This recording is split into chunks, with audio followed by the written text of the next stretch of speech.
काफ़ी सारे पॉइंट्स ऐसे होते हैं जिसमें हम डिटेल में बात नहीं करते हैं शादी से पहले। तो आपके हिसाब से ऐसे कोई पॉइंट्स, ऐसे कोई 3 या 5 पॉइंट्स आप अगर मुझे बताएँ, जो आई थिंक हमारी ऑडियंस को भी काफ़ी अच्छे लगेंगे वो पॉइंट्स, कि उनकी शादी से पहले उनको लड़के से या लड़की से कर लेने चाहिए। ऐसे कोई भी पॉइंटर्स? तो देखो, सबसे पहली चीज़ तो दोनों की एक अंडरस्टैंडिंग कि उनकी दोनों पार्टनर्स की आपस में एक दूसरे के साथ अगर एक वो रिलेशन में आ रहे हैं, एक रिश्ता बनाने की कोशिश कर रहे हैं कि हम एक लाइफ पार्टनर बनने की कोशिश कर रहे हैं, तो दोनों को अपनी एक्सपेक्टेशंस को बहुत डिटेल में बात कर लेना चाहिए कि एक लड़के को लड़की से क्या उसकी एक्सपेक्टेशंस रखता है वो। अगर वो अपनी एक्सपेक्टेशंस क्लियर करता है डिटेल में कि लाइक उसका लाइफस्टाइल क्या है, उसका फ्रेंड सर्कल क्या है, उसकी हॉबीज़ क्या हैं, उसकी लाइकिंग क्या हैं, उसकी डिसलाइकिंग क्या हैं और वो आपसे क्या एक्सपेक्ट करता है। अगर इस बारे में मेजर बात हो, तो फाइट भी नहीं होगी, बहुत कम होगी और रिलेशनशिप बहुत सॉर्टेड होगा।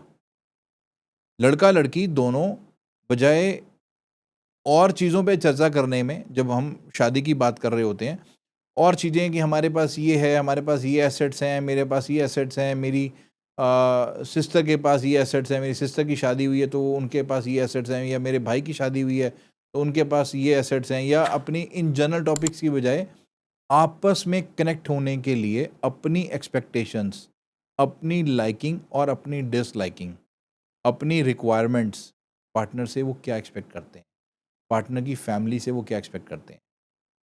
जैसे फॉर एग्जांपल, लड़की कई लड़कियां ऐसी होती हैं जिनकी एक्सपेक्टेशंस ये होती हैं कि मेरे जो पेरेंट्स हैं, मेरी जो मदर फादर हैं, मैं उनके साथ बहुत ज़्यादा कनेक्टेड रहूँगी।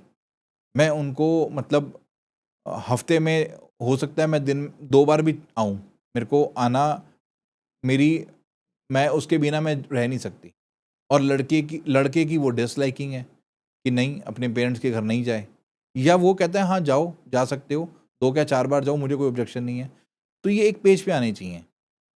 जो ऐसी चीज़ें होती हैं ना, जो एक्सपेक्टेशंस एक दूसरे की, अगर वो क्लियर होती हैं, तो बिल्कुल मैटर सॉर्टेड होता है, रिलेशनशिप सॉर्टेड होता है, जहाँ पे डिवोर्स के चांसेस या झगड़े के चांसेस बहुत कम हो जाते हैं। जहाँ पे एक्सपेक्टेशंस सेटल नहीं होती।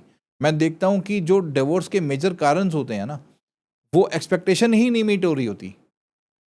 लड़का ये चाहता है लड़की से और लड़की ये चाहती है लड़के से, और वो फिर वो कहानियाँ निकल आती हैं। वही कहानियों की लिस्ट होती है। वो एक दूसरे को फिर ब्लेम करते हैं। तो जैसे कि फॉर एग्ज़ाम्पल किसी चीज़ की कोई हैबिट है, लाइक व्हाटएवर कोई भी हैबिट है, चाहे वो उसके लाइफ़स्टाइल की हैबिट्स हैं, वो अगर हैबिट्स पे भी चर्चाएँ डिटेल में हो जाएँ, एक्सपेक्टेशंस और हैबिट्स और उसकी हॉबीज़ क्या हैं, उसको लाइफ़ आगे क्या उसका गोल है। कई लाइक लड़के होते हैं, लाइक वो बड़े फ़ोकस्ड अपने काम पे होते हैं, बट लड़की की एक्सपेक्टेशन होती है कि लाइक वो मेरे को पूरा टाइम दे, मेरे को मतलब वो सोना बाबू टाइप्स मेरे को बड़ा प्यार करे, मेरे को बड़ा पैम्परिंग करे, उसकी एक्सपेक्टेशंस ये होती हैं। और वो अपने फ़ोकस्ड बिज़नेस में, अपने जॉब में, अपने करियर में है, उसको वो सोना बाबू वाला फ़ील नहीं दे पा रहा है, उसको वो पैम्परिंग नहीं कर पा रहा है। बहुत सारी चीज़ें हैं कि जहाँ पे दिक्कतें आती हैं, बट मेरा मानना ये है कि दोनों को, अगर मैं कंक्लूजन पे आऊँ, दोनों को अपनी एक्सपेक्टेशंस डिटेल में बात कर लेनी चाहिए, जिससे कि अगर एक्सपेक्टेशंस क्लियर होंगी, तो रिश्ता बहुत अच्छा निभता है। अगर एक्सपेक्टेशंस क्लियर नहीं होती, तो रिश्ते में दरार 1001% आएगी। बट ऐसा क्योंकि कभी-कभी ना हम कम्युनिकेट करने में कमी कर देते हैं। हाइड करने की कोशिश करते हैं। हम सोचते हैं कि अभी ये बात रहने देते हैं, अभी वो बात रहने देते हैं, बट बाद में कर लेंगे ये बात, वही प्रॉब्लम करती हैं। आई होप ये क्लिप आपको यूज़फुल लगी हो। ऐसी और क्लिप्स को देखने के लिए इस चैनल को सब्सक्राइब कीजिए।